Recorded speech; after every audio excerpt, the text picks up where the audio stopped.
Hello, today we're gonna be talking about MCSs or Mesoscale Convective System. Mesoscale convective system is a type of convective activity, so an air stream in the atmosphere that is moving upwards from the surface to the top of the troposphere. This kind of airstream is called a deep convection because it takes a full troposphere height from the ground to the tropopause, so to the level when all the weather stops because the temperature stops falling with height and the rising air starts to become colder than the surrounding air, and it descends because colder air is denser and it sinks because of the buoyancy. And the deep convection can take many forms. Like we have isolated thunderstorms, so the kind of storms you see when it's sunny at the midday, and then the cumulus cloud starts to form, and they rise, they get bigger, and then there is a rain, there is a thunder, etc. But we also have multi-cell storms, so not one cloud, not one cumulonimbus clouds you see in a textbook. No, the more cumulonimbus clouds merged more or less together, and this is called a multi-cell thunderstorm because one cumulonimbus cloud is called one convective cell because it has a one updraft, so a part of the cloud where the hot air is rising, the one downdraft where the cold air is descending. And sorry, I must drink water.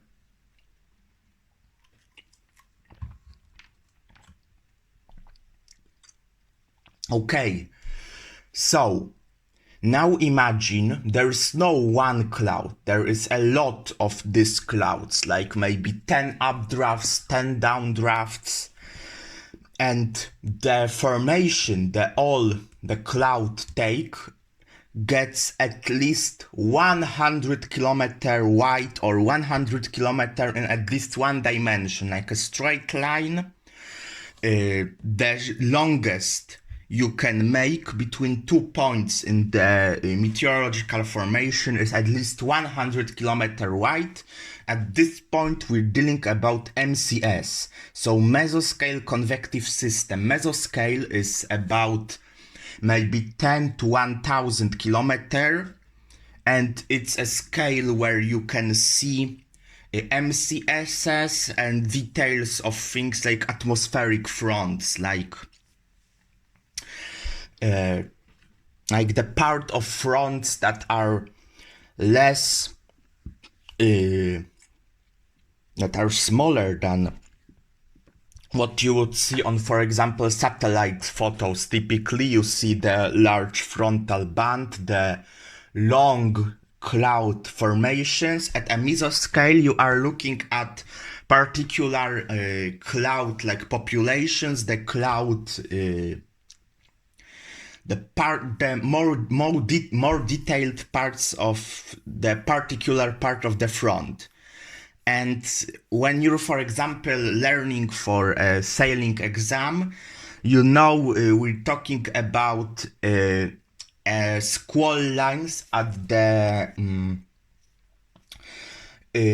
before the cold front that form before the temperature at the surface drops.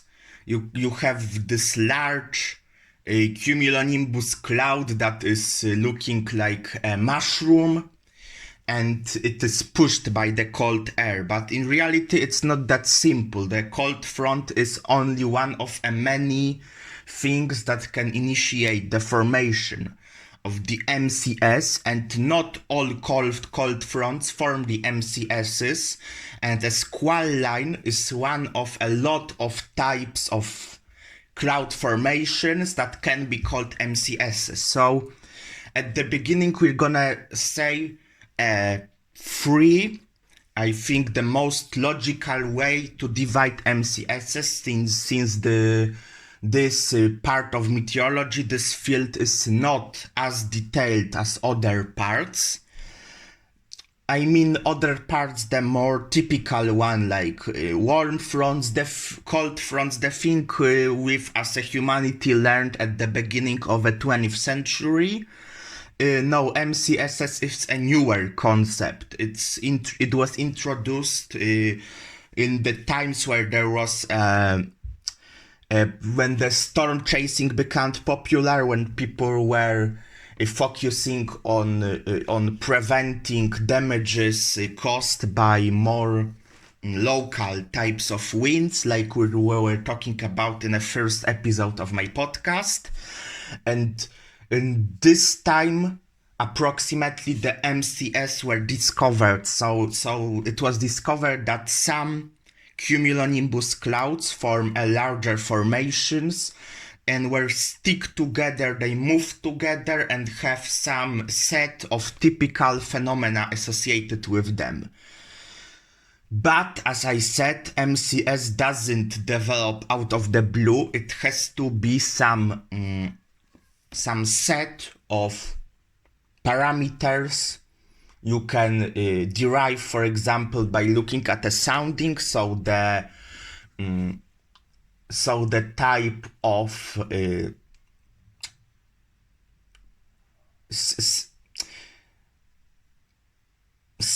this sounding is a set of data we know by sending a balloon with a sound upwards. It's a balloon with helium or some other type of light gas, and this balloon rises, drags with it the small you know what I mean. It's like a miniature meteorological station that can measure the temperature, the dew point, and it knows how the whole balloon is moved left or right, etc.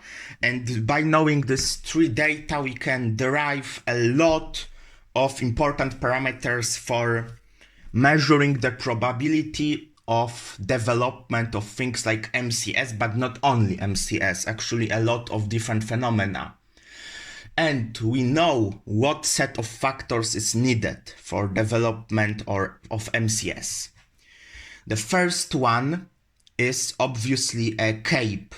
So how much kinetic energy can air pack or a hypothetical part of atmosphere that has some constant parameters that don't exist in reality. There is no air packs, but we can say that it's just like a hypothesis, but we need this hypothesis to make our life easier, and basically CAPE says about how much kinetic energy can an air pack derive from being raised through the troposphere. It's a complicated concept. You can read about this, or maybe we're gonna talk about this more in the future videos. But we need CAPE, as like with all thunderstorms, we need CAPE. But if you ever observed a cumulonimbus cloud, you know it is rarely alone. It is often even the cell that is solely one cell on some terrain over some particular area. It almost always has this smaller cumuliform, so cumulus or cumulonimbus cloud surrounding it, and every one of them has its own updraft, and it is caused because the cold air formed because of the evaporation of the precipitation inside the cloud and just below the bottom of the cloud. This precipitation evaporates, it cools the air, and this cold air strikes the ground, moves horizontally, and forces the warm air surrounding the cell upwards, forming another smaller convective clouds. But this cold air also cuts off the supply of the hot air towards the cumulonimbus clouds, and therefore it causes them to dissipate very quickly, like half an hour at most. It sometimes happens that the one cumulonimbus clouds last for an hour, but very rarely longer, unless it's a supercell, but it's a different concept we're not gonna talk about today.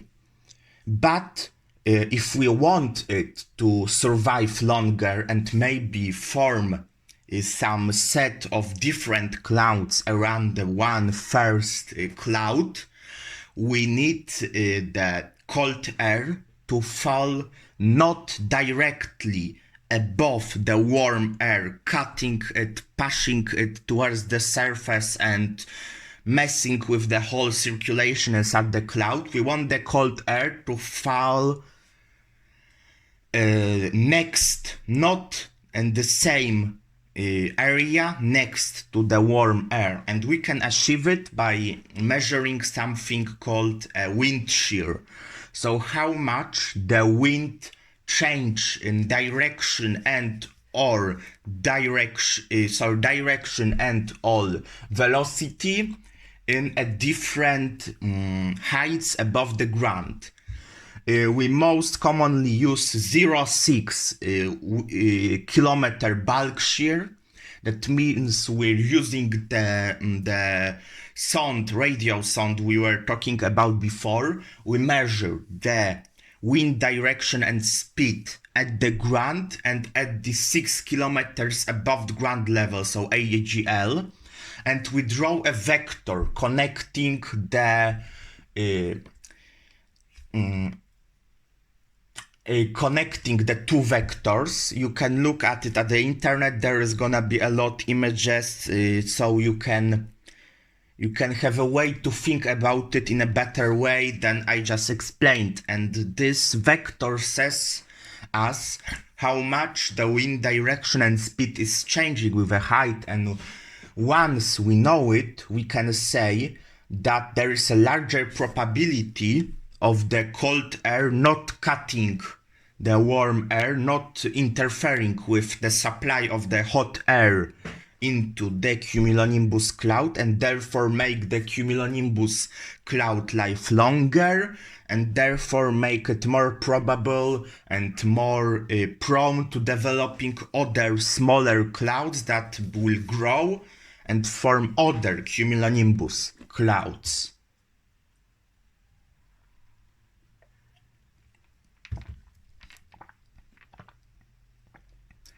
So now we must know the wind shear, so how the wind changes with the height to know if MCS is likely to develop or not. But we also need to know how it initiates, because we know what is our environment, but we don't really know, because it's a chaos or a butterfly effect or whatever you want to call it, that cause that and this like a rule says we cannot know for sure what will happen in the atmosphere. We don't know where will the certain thunderstorm initiate with a 100% certainty. So we need to know just some rule of thumbs, like where we can expect the MCS to develop, and this is a set of a typical environment. So we have cold fronts. We know the cold, very cold air rushing beneath the warm air, causing it to rise and form very dangerous weather, including the MCSs, but also in areas of convergence zone. So zones where surface winds converge, forcing the air upwards because it pressurizes. The atmosphere wants to get rid of the excess pressure and causes the air to rise. Also, making it cooler, then it condenses, forms the cloud, blah blah blah. You know the whole water cycle thing, and it is basically it.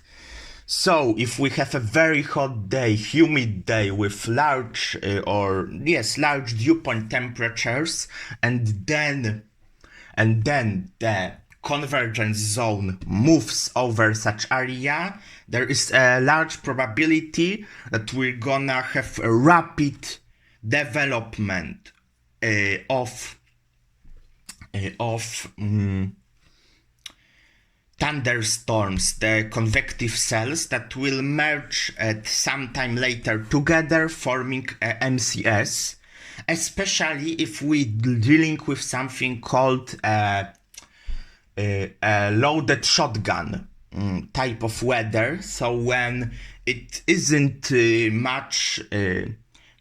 it isn't a weather that is favoring a lot of convection. We don't have a lot of cumuluses, but once the certain hot air bubble is strong enough, it can rapidly form, like in an explosive way, very rapid formation of a cumulonimbus cloud.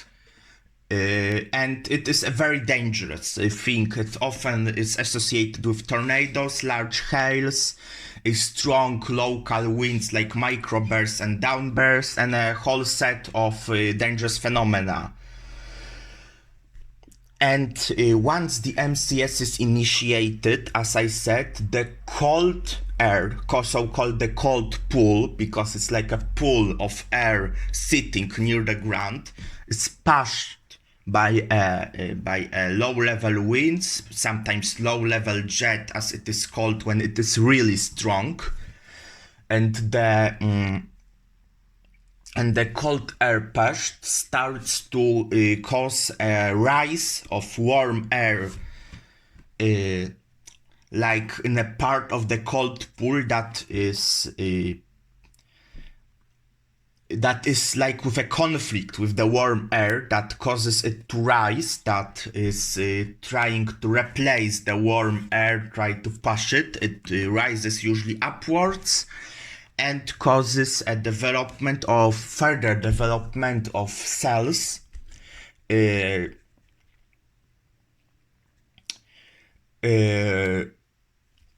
and this cell developments causes the MCS to survive more hours, sometimes even a full day. It's rare, but sometimes it can even survive the full day, whole day.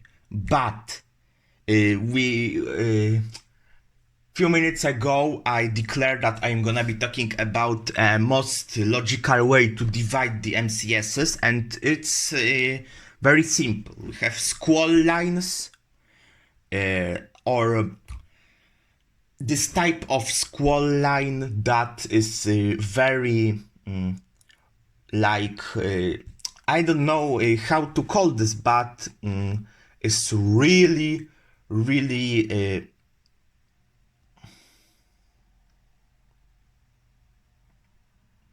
like when the whole set of cumulonimbus are really merged together. They are one on even on top of another. It isn't a good way to think about it, but imagine it is a very straight or maybe bowed line.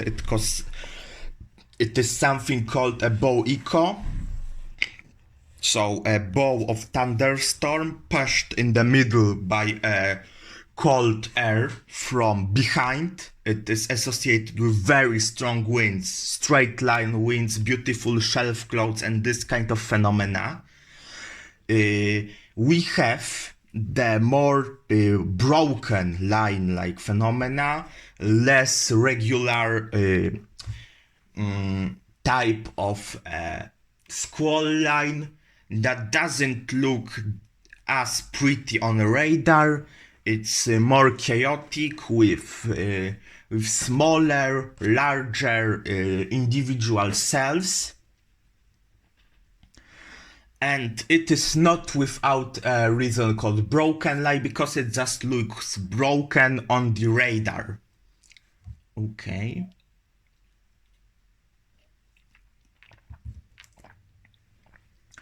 And we have the storm clusters, so the chaotic area without any particular shape, like line maybe.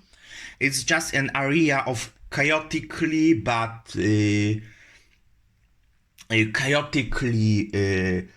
placed thunderstorms, but they all have a common way of development. There was usually the first cumulonimbus clouds that initiate a process of formation of another ones around it, as we described in a cold pool-like model I examined before.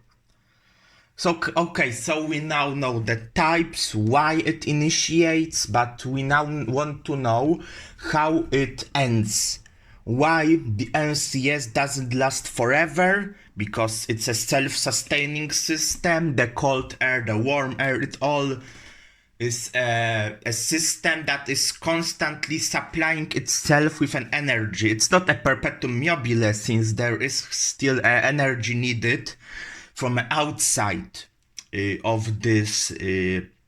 From an outside, the energy stored in a water vapor, the latent heat, but it's not about, we're not gonna talk about it today. I just want you to know that it isn't completely self-sustaining, it isn't a perpetuum mobile, but it is a very effective way of using the energy in the atmosphere to run itself. So it's a system that is running itself, just like, for example, a tropical cyclone.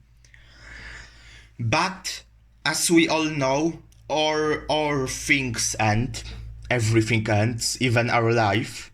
But we're not gonna talk about philosophy today. And the MCS also ends in a two typical way. The first, typical in a squall line, is when the cold pool is at some point it becomes faster and just cuts off, stops supplying the warm air from behind the line. And once it happens, the cumulonimbus clouds aren't fed by the cold, humid air, and starts to slowly disappear. It may sometimes leave a shelf cloud that is moving for a couple of kilometers. That looks very cool, but the thunderstorms ends rapidly. Another way the MCS might start to become weaker or even fully disappear is when an environment around it drastically changes. For example, it is a night. The sun sets, the temperature starts to cool because the ground starts to cool by a radiation. It radiates to the space. The ground cools, the air just above it cools because the energy from it is taken by the ground, and it isn't a condition that is favorable for development of any convective activity. We have an inversion, so the rising air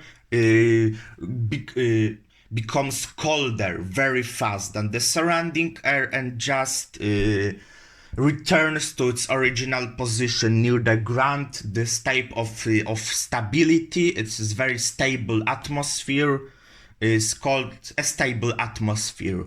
When any vertical turbulence or any vertical deviation from a typical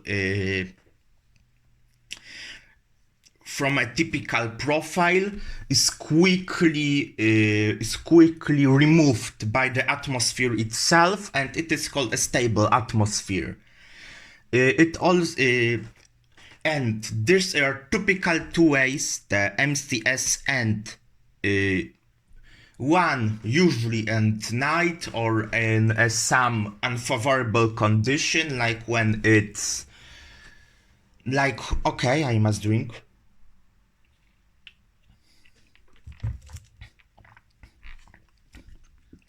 When it's a night or the MCS meets an area of cooler air that isn't favorable for its development, or when it itself cuts out the supply of a hot air, and it's like an internal thing, like the system itself is causing it to disappear. There is a name for it, I know, like the type of situation when one factor causes itself to weaken. This type of, in a logic, it's called, in a logical science, in physical science, etc., it's called in some way, but I cannot recall it at this moment. And maybe the most interesting part, where the MCSs occur and when. When, it's obvious to think. Usually after the midday, in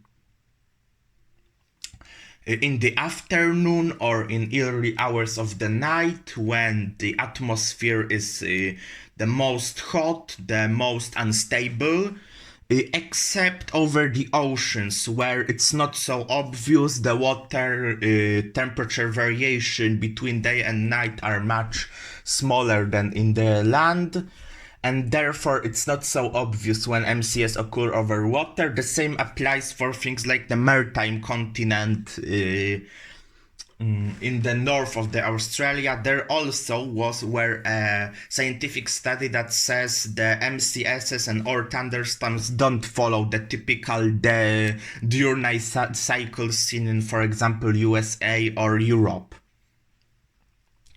But what's very interesting, that besides area typical for the MCSs, like we think about it, like for example the Great Plains, we also have an MCS's belt, so a place where most probably of MCSs on the Earth develop is a Sahel zone. So the area that divides between the equatorial and the Saharan part of the Africa, and it displays in summer when intertropical convergence zone, so a zone of convergence, moves above the Sahel, it forces the air upwards, and since MCSs like hot air just next to the hot humid air next to the hot dry air. This is the dry air that causes rapid evaporation of precipitation and rapid formation of cold pools.